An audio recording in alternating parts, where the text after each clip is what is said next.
Hai hai hai, Assalamualaikum warahmatullahi wabarakatuh. Apa kabar para explorer, para traveler, dan para vlogger dimanapun Anda berada? Welcome back to Topan Naspi Channel. Pada kesempatan kali ini kami ingin membahas sebuah pemandangan yang sangat menarik. Gunung yang paling terkenal di daerah Jawa Barat dan memiliki beberapa cerita misteri. Apalagi kalau bukan Gunung Tangkuban Perahu. Guys, Gunung Tangkuban Perahu adalah salah satu gunung yang terletak di Provinsi Jawa Barat, sekitar 20 km ke arah utara kota Bandung, dengan rimbun pohon pinus dan hamparan kebun teh di sekitarnya.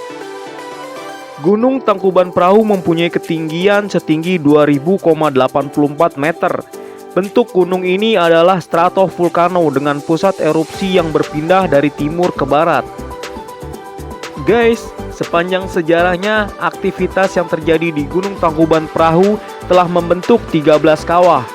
3 kawah diantaranya sangat populer dan dijadikan destinasi wisata, yakni Kawah Ratu, Kawah Upas, dan Kawah Domas.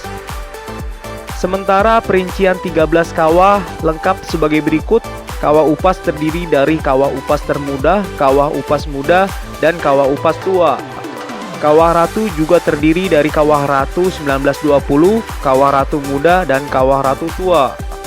Kemudian ada kawah baru seperti Kawah Pangguyangan Badak, Kawah Ekoma, Kawah Jurik, Kawah Siluman, dan Kawah Domas. Dan cerita apa saja yang pernah terjadi di sini? Ayo kita ikuti sama-sama, guys. Oke. Guys, berbicara tentang Gunung Tangkuban Perahu, tidak sah rasanya kalau kita tidak membahas legenda tentang terjadinya Gunung Tangkuban Perahu, yaitu kisah Sangkuriang. Kisah yang sudah menjadi legenda Jawa Barat ini sudah tidak asing lagi di telinga kita semua. Diawali oleh Dayang Sumbi, seorang putri raja yang hidup menyendiri di hutan. Di saat itu dia malas untuk mengambil teropong benangnya yang terjatuh. Dan ketika itu juga dia mengucap, apabila ada orang yang membantu mengambilkan untuknya, dia akan menjadikan suami. Kemudian seorang pegawai kerajaan yang bernama Lengser yang kemudian mengambilkan teropong tersebut. Awalnya Dayang Sumbi kaget dan tidak bisa menerima kenyataan. Namun ini sudah menjadi takdir yang harus dia terima. Dia harus menjadikan Lengser sebagai suaminya. Raja Prabangkara yang pada saat itu mendengar kabar bahwa Dayang Sumbi telah dinikahi oleh Lengser marah besar. Dia adalah ayah Dayang Sumbi dan mengutuk pegawainya itu menjadi seekor anjing. Dayang Sumbi akhirnya diusir dari istana. Kemudian lahirlah seorang anak bernama Jakasona. Jakasona adalah seorang anak yang tangguh. Dia memiliki kemampuan berburu yang sangat hebat. Dan dia berjanji akan mencintai dan menjaga ibunya sampai mati. Kehebatannya dalam berburu karena dia selalu ditemani seekor anjing bernama Tumang yang tidak lain tidak bukan adalah ayahnya sendiri yang dikutuk oleh kakeknya. Pada suatu hari, Dayang Sumbi ingin dicarikan hati menjangan oleh Jakasona. Sebagai anak yang baik, dia pun mengabulkannya. Ketika Jakasona menghempaskan anak panah, namun yang tertancap adalah Tumang, ayahnya sendiri. Seketika itu pula, Tumang berubah wujud menjadi Lengser, ayahnya sendiri, dan kemudian menceritakan hal yang sebenarnya terjadi. Kemudian Lengser memerintahkan Jakasona untuk memberikan hati miliknya untuk diberikan kepada Dayang Sumbi. Dengan terpaksa Jakasona pun menurutinya. Akhirnya Jakasona pulang dengan membawa hati Tumang.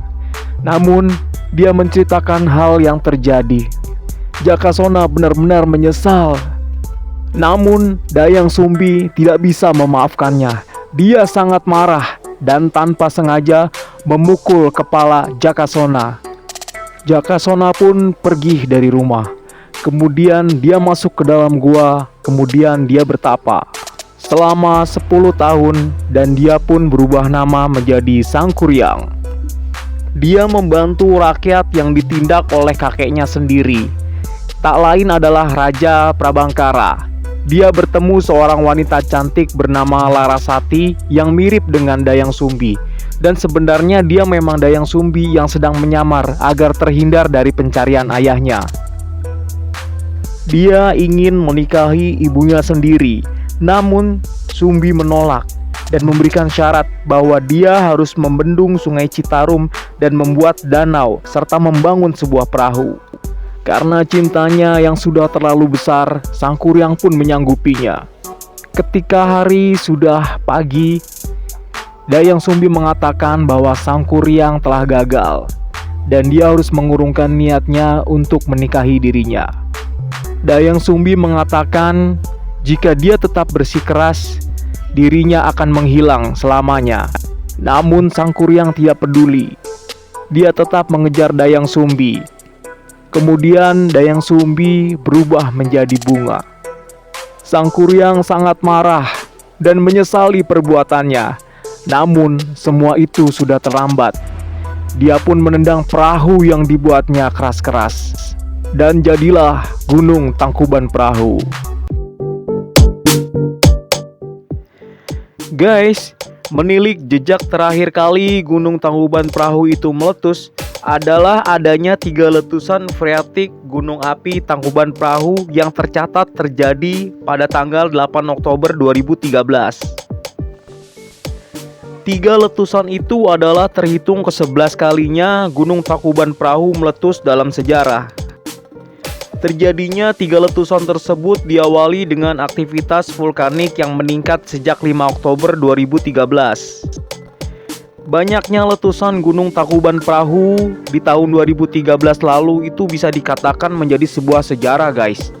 Pasalnya, meski letusannya kecil, beberapa tahun belakangan Gunung Tangkuban Perahu belum pernah menunjukkan aktivitas vulkanik serupa dengan jarak waktu yang dekat selama beberapa hari.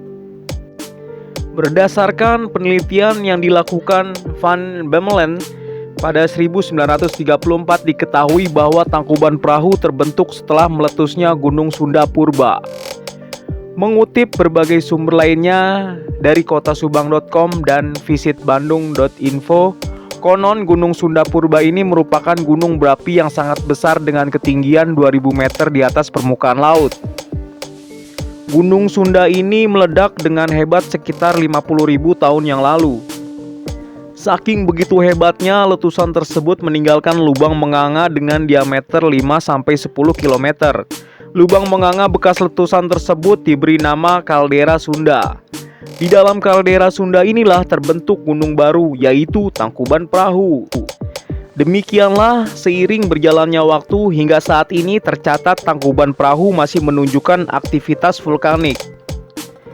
Berdasarkan data yang diterima dari PVMBG pada tahun 2005 dan juga 2013 lalu, Gunung Tangkuban Perahu yang menjadi ikon pariwisata di daerah Bandung sempat menggeliat selama beberapa bulan. Namun, aktivitas vulkanik tersebut hanya berupa hembusan gas beracun di kawasan rawan bencana KRB 3 atau 1,5 km dari pusat Kawah Ratu. Guys, demikianlah asal-usul terjadinya Gunung Tangkuban Perahu menurut legenda. Dan juga peristiwa yang pernah terjadi di Gunung Tangkuban Perahu itu sendiri, guys. Baiklah, cukup sekian konten kali ini. Mohon maaf atas segala kesalahan, baik yang disengaja maupun yang tidak disengaja. Akhirul kalam, Assalamualaikum warahmatullahi wabarakatuh.